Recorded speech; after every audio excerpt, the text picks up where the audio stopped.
unbelievable amount of hours that's in this intake. And so if people were bleeding air through these things, where were they doing that? We pushed it as far as we could push it. You weren't even allowed back there? so, yeah, but you didn't ask, you wouldn't walk up and go, run. What does this right here do?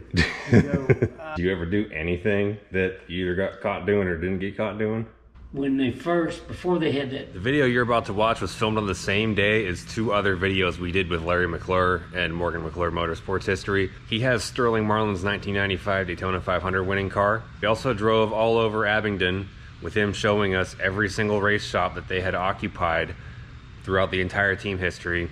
And this video takes place at Larry's personal garage. I guess he had these heads just in a cabinet or something, which is pretty cool.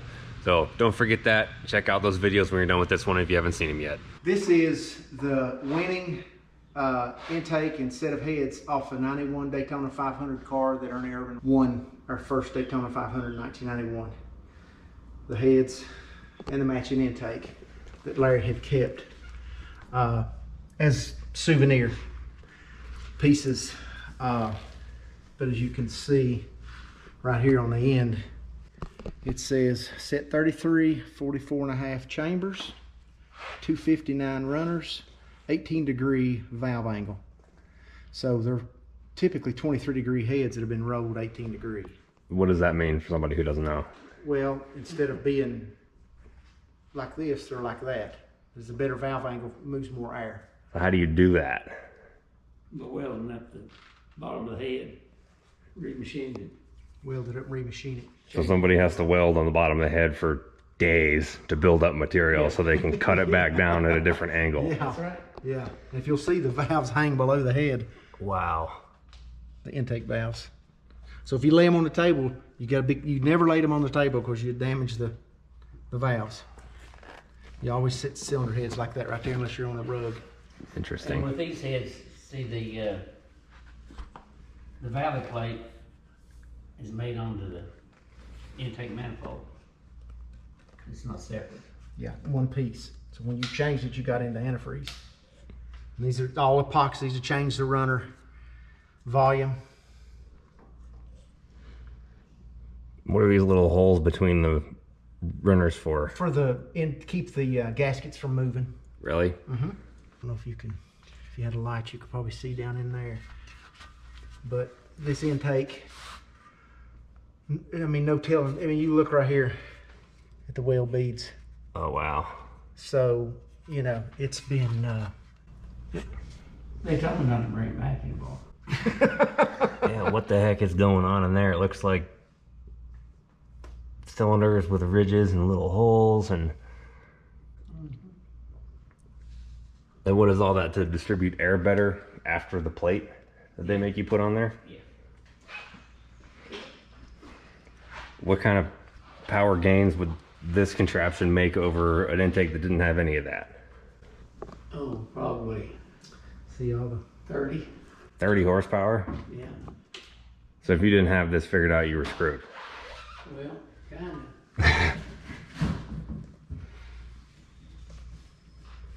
And this center chamber here is like completely blocked off from...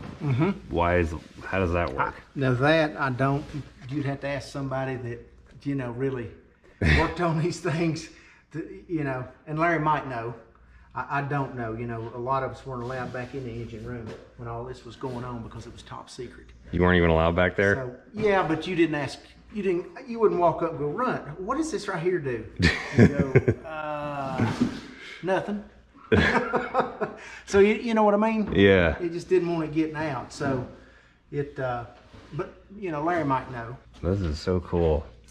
But yeah, as you can see, all the welds, see where it's all been. It's been cut up and put back together. Well, what you would do is that would be cut right here. You'd take this chunk out and you'd have 2 or 3 of them laying here. And you put it back in there, put a gasket on, run it on a dyno. It didn't work, you took this one back out. Your final piece, you welded in. Oh, yeah, all right, because you this didn't... is the best piece.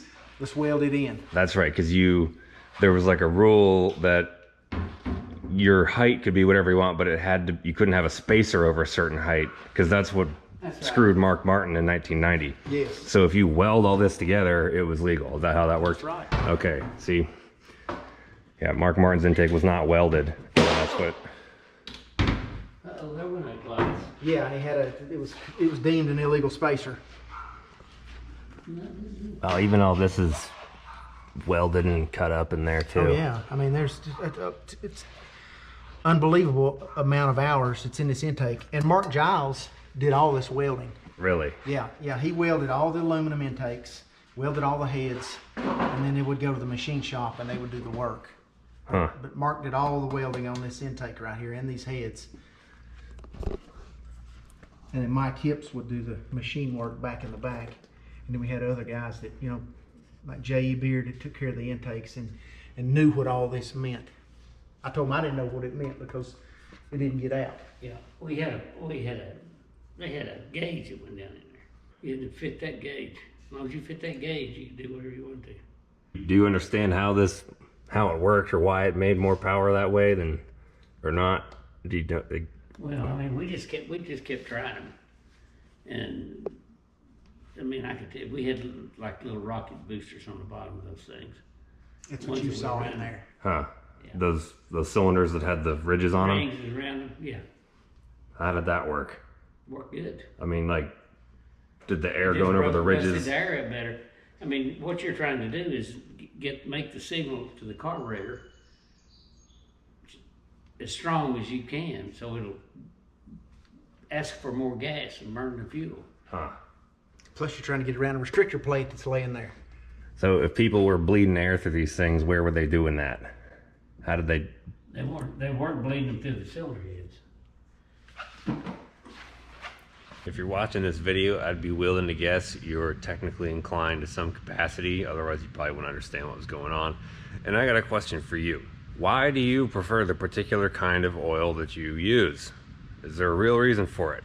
I have a specific, well, several reasons why I like Pennzoil, and we use that in all of our builds here. There's very important technical reasons for that, which I'll explain later. You know, we love history, and Pennzoil has a really pretty awesome racing history and is involved in it. It's important to them. It's important to the people who work there, and we think that's really cool. This Pennzoil Platinum Full Synthetic is actually made out of natural gas, not crude oil. Because it's derived from natural gas and not crude oil, they actually have to put this coloring in here to make it amber. Otherwise, it's completely clear. And I think we all know somebody that would probably like try to drink it or eat it or something if they didn't put that in there. I also have my own historical personal tie to the origins of me and how that relates to the origins of Pennzoil too. The garage I built the Escalade in, learned how to work on cars in, all that stuff, was owned by the son of a guy who founded this natural gas company. That guy was also the owner of that Rolls Royce there, the flooded one that we have videos about. He was hired by one of the guys who founded Pennzoil. Through working there, they had a good relationship. They enabled him to do his own thing on the side also, which led to them having this chunk of garages and later on having me be able to use some of it to work in. If there is no Pennzoil, I'm not standing here talking to you right now because I never have a spot to learn how to work on a car. It's pretty cool. Well, that's my story. That's why we run Pennzoil and everything. So next time you find yourself at the parts store standing in front of a shelf of oil, not sure which one to pick, think about it. They had this thing machined right here to where this thing would come up and down. Closer this was to the restrictor plate, the faster you'd go. If that thing would move up that far, you're talking about 40 horsepower. Really? Yeah. So whenever Doug Yates is talking about something, they had a weld break and the car got faster, is whatever contraption they had put in here came out. Moved up. That centerpiece came out. Is what happened. He was talking on Earnhardt's show. Yeah. That centerpiece, if I'm not mistaken, came out. It just formed another wall for the air to follow. Huh. But you couldn't have it up there because their gauge had to go in this far. Right. Okay. That's very interesting. And Yates talked about us pulling air through the valve cover studs and these here Yeah. carburetor studs. Yeah. Talk about us doing it. Yeah. He thought we were doing that? That's what he said on our show. Really? Yeah. That goes to show you how much they knew. There's no holes in here. No, sir. Nope, there's no holes in there. Oh, and the studs, yeah. Yeah, there's nothing. Yeah. I'm telling you, I told you I made that statement going down the road. We didn't cheat. You know, we pushed it. We pushed it as far as we could push it. We never cheated. They couldn't come back and say we cheated. We'd go down there and go to NASCAR with Bill France down in Bahamas, and we'd get on that yacht, and he'd say, "Hey, Larry, you can tell me what you all were doing." Bill, we weren't doing anything. He said, "You can tell me, I won't tell them." I can't tell you, we didn't do anything. Did he tell you one time not to stink up the show? Every race, every Daytona and every Talladega, don't stink up my show. Did you ever do anything that you either got caught doing or didn't get caught doing? When before they had that plenum like that right there, we went through inspection. People were using, they called them hooter tubes. I was there when that happened. Clear plastic Washers. And we just let them fall down on top of that thing when we were putting the restrictor plate on. And that had a wall, made it have a wall, and it's about 40, 50 horsepower. And Tim Earp called us with it, I think, going through the inspection, didn't he? Mm-hmm. And So what was that? How does that work? Well, there was a restrictor plate that was here. Yeah. And then the washers laid on top of the restrictor plate, right? uh-uh. Underneath? We dropped them down under it. Okay. So when Runt would go over there with the restrictor Yeah, plate. see, they would hand you the restrictor plate. Or no, you'd put the carburetor on, they'd put the restrictor plate on. Initially, we were putting the restrictor plate That's on. right. They were watching. That's right. when That's that right. happened. That's right. Yeah. So we went after they caught us with them. They were little circular things that just fit in those. They look like white plastic washers. Yeah. They just sit down in there, and you put your restrictor plate on, and that gave you a wall for that air to follow. Oh, so That's a restrictor plate. that closed the gap from this thing to the carburetor. Okay. So, and they were clear. And after the race, they called us with them to come in. We had to take ours off, and we ran the race without them. But everybody else had them. You could go down through there and take your foot and kick them after the race inspection. The race is over. You just kick them out of the way. So nobody used them after that. But never one time did they catch us with anything. Huh. Penalize us with anything on restricted motor. What are these holes for the epoxy? Is this just for the epoxy to anchor into so it doesn't fall onto the motor? Right. And when Larry meant by, he said, don't stink up the show, don't run off, and make it a boring We race. could pull them off the corner every race. Really?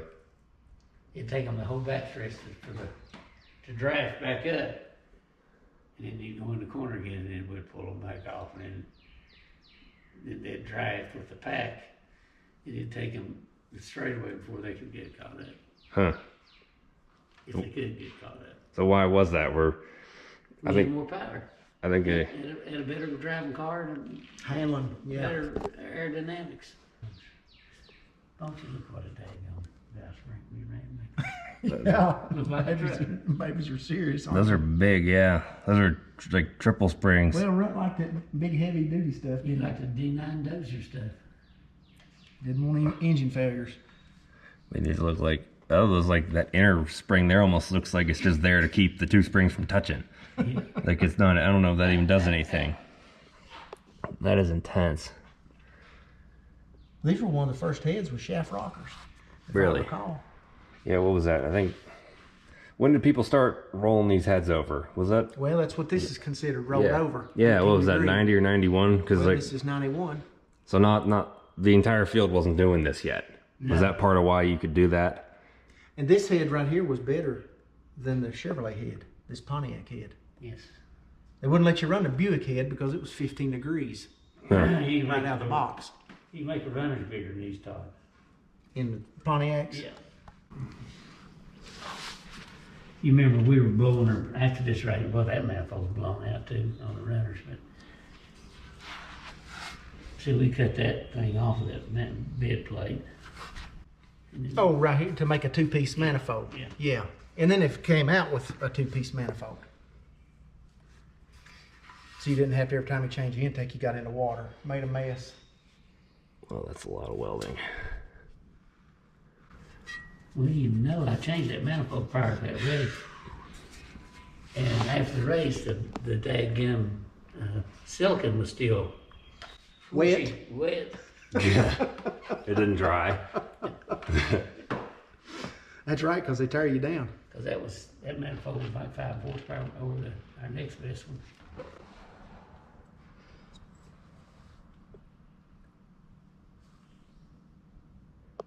Did you ever run these heads again after Daytona? Yeah. So they came off the car and you cleaned them and Yeah. put them in here? Yeah. Wow. Yeah, they were back in there in a cabinet, and I told Larry, I said, you need to put these up somewhere and save them. And we might have had them in the museum for a little while. We did. On display. Did you ever try running one of these goofy looking intakes without the restrictor plate to see what it did? Like, did this in here hurt power if it didn't have a plate? No, that made more power. So even if you took if you didn't have a restrictor plate, that would hurt it, of course. Yeah, that's what I was wondering. Yeah. That's interesting. Wow. Yeah, I didn't know you had these in here. I'm glad you remembered that. Well, Larry and I had talked about it prior to, you coming up here, and then we completely forgot about it, and he mentioned it. Do you have any other old parts like this laying around here that you forgot about too? No, I think that's it, isn't it? Other than your trophies. And the 2 cars. I'm surprised you don't have that Daytona car parked in here, so you could just watch TV and sit next to it. That's what I'd do. I need to bring it up here and keep it clean. I can move something out. Well, yeah, you can bring it up here and put it in the corner, right there with the trophy. Yeah. Will you put that back in the... Yeah, I'll put it all back together. Oh, that's cool. You never know, this stuff is just here. I'm really glad that When were you born? 5 years after you used those. Okay. I was going to say, my son was born in 91, so, these are 32 years old, my youngest son, Tom Jr. Yep, I was born in 96. Yeah, Back in the bag they go. Well, if you made it this far, you probably like this history just as much as we do, and we're glad you're here. Welcome to the team. Yeah, leave a comment if you made it all the way to the end, because we want to know how many of you are like, really here. If you like what we do here and you want to support the channel, you can check out StaplestonAutoworks.com and find some of our shirts on there, along with these hats, these Good Wrench style hats. We just got more of those. Logan packs all the orders right here, and we give you a handwritten note with every single one that we both write on. We both write stuff on them because we care. And fun fact, this X pipe right here, this graphic is an actual Morgan McClure Superspeedway X pipe that we have. We just took a picture of it and had them make a shirt about it. We have these on the website. It's got a boom tube on the front too. And we got the Monte Carlo, the hats, the pit crew style shirts. Now, if you haven't checked out yet, you probably would really like our extra channel. If you look up Stapleton 42 Extra, we post stuff there that you don't see on the main channel. More personal, like if you want to get to know us, see what we do in here, things like that. You can find all that there, find stories, kind of fun stuff, get to know you better. And I'm working on headers for the Monte Carlo right now, doing an equal length header experiment with tri-Y collectors. And this will be its own video, which is currently being filmed because I'm not done yet. So if you're here and you see that, there's your sneak peek. We're trying to see if we can get the 6.2 in here to sound, get that signature X-pipe howl, which it should do with the right headers. So we're just gonna make them. Oh, here's a piece of that Superspeedway system I was telling you about. We got a whole video just talking about boom tubes, all those things.